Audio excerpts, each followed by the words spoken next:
Je m'appelle Julie Malherbe, j'étais référente famille avant au centre social et culturel de la Vallée d'Oise situé à Mouylaine.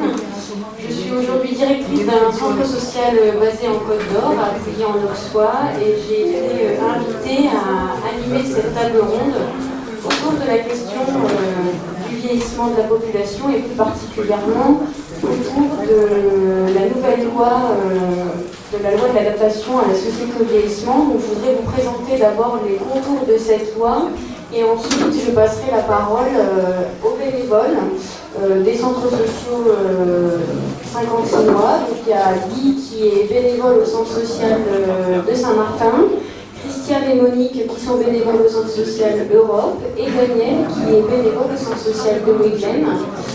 Il y a aussi Madame Dufour-Anouk qui représente la CARSET Nord-Pas-de-Calais-Picardie à ma gauche et Valérie qui est donc la déléguée fédérale de la Fédération des centres sociaux ENSOM. Donc je vais commencer par vous présenter les enjeux un petit peu de cette loi qui a été conçue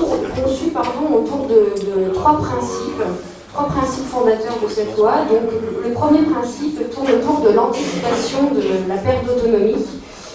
en essayant de faire reculer la perte d'autonomie, la dépendance, en s'attachant à prévenir l'isolement des seniors, c'est-à-dire en essayant de repérer au plus tôt les premiers signes de fragilité.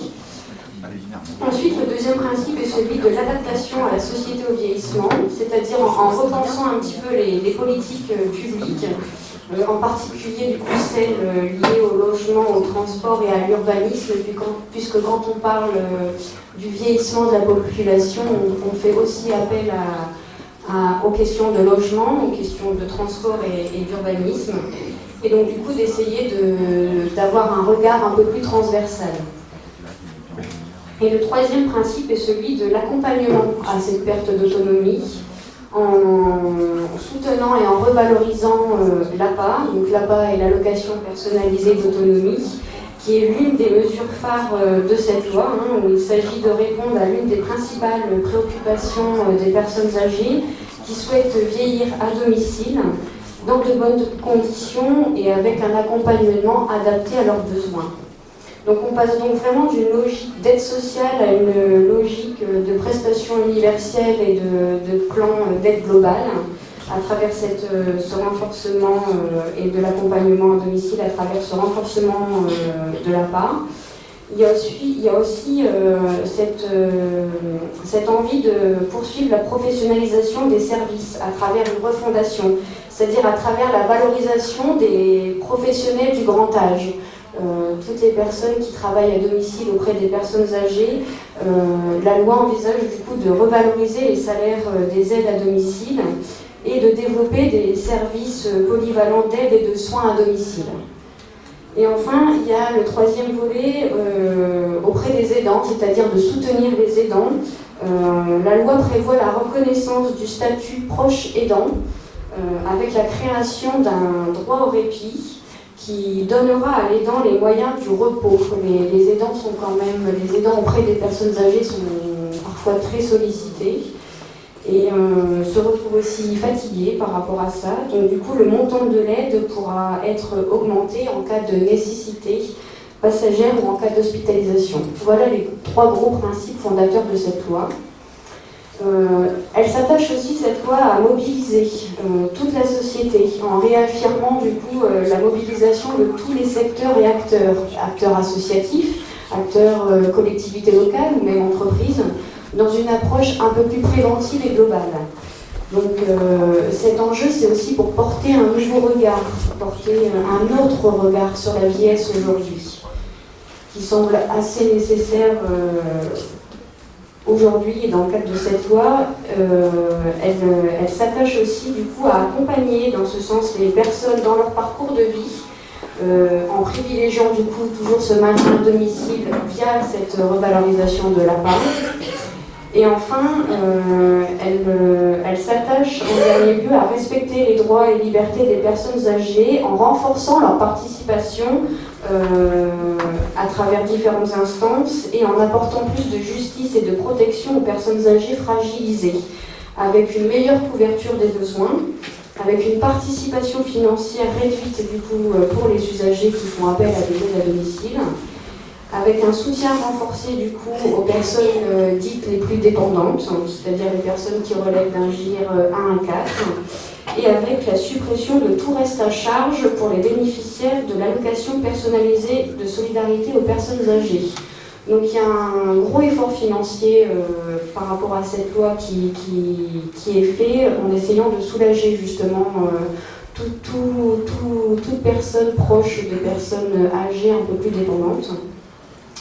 Ensuite, cette loi, la prévention de la perte d'autonomie, via sa gouvernance, elle se décline à différents niveaux. Je ne vais pas vous présenter forcément au niveau national parce que je ne pense pas que ça va vous intéresser, mais par contre au niveau du département, il y a un renforcement du rôle du chef de file du département dans le déploiement et la coordination autour des besoins des personnes âgées. Le département se retrouve à orienter du coup cette politique auprès de la prévention de la perte d'autonomie. Et donc du coup, dans chaque département, il y a la création de ce qu'on appelle un conseil départemental de la citoyenneté et de l'autonomie,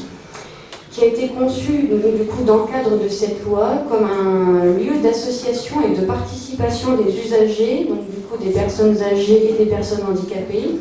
en politique gérontologique. Donc ça permet vraiment à une échelle locale la participation des seniors eux-mêmes. Et donc du coup ce conseil départemental assure cette participation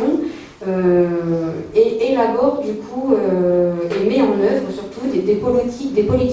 d'autonomie dans le département.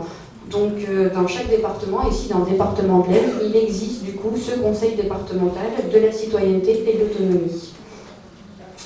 Ensuite, autre dispositif qui a été mis en place dans le cadre de cette loi, c'est ce qu'on appelle une conférence des financeurs de la prévention de la perte d'autonomie, dont les deux grosses missions relatives à cette conférence des financeurs, c'est de coordonner du coup les financements de la prévention de la perte d'autonomie autour d'une stratégie commune et de définir la programmation pour 5 ans d'actions collectives de prévention et de lutte contre l'isolement. Et donc, par exemple, cette journée aujourd'hui, elle est financée par la conférence des financeurs du conseil départemental de l'Aisne. Et pour les fédérations des centres sociaux et pour les centres sociaux, c'est un nouveau partenaire pour lequel il faudrait se rapprocher, ou en tout cas les fédés envisagent, je pense qu'ici la fédé est déjà en contact avec la conférence des financeurs, puisque voilà, c'est un nouveau partenariat vers lequel il faut se tourner pour développer des actions collectives et innovantes sur nos territoires.